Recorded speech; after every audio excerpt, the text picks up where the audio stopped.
Lamdam asida masak maming khangkhidraba, shingthanakhidraba, Athouba, unsung hero Kayagi Maram-Da Thijin-Naba Hotnasi haina Rajya Sabha ge MP Leishemba Sanajaoba phongdorakli. Ngasi sana konungda munis ningthaujamna iwa aronba khunjin thaurang haina mingthonba Anglo Manipuri War 1891 gi puari gi thodokta yumpham oiwa document drama lairik ama phongke. Thoram maduda layoikraba sangnareba aiwa sanasam joda sandroge loinabe sanasam ongwip Professor Voina Karuvon amadi Manipur Language Advisory Board Sahitya Academy New Delhi Convener Professor Rajan Toizamba Sarugya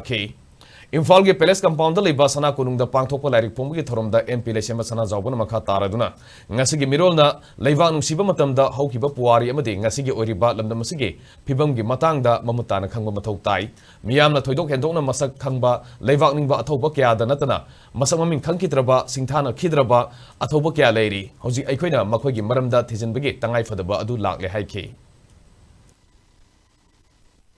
drama gumsi pro khara iputtosi Sahi bagi manung dari bagi lebak lu bagi terus diken segi maram do ya paula yo ya tanggal yo ya ama lagi besigi ko wali sinse ko matam chana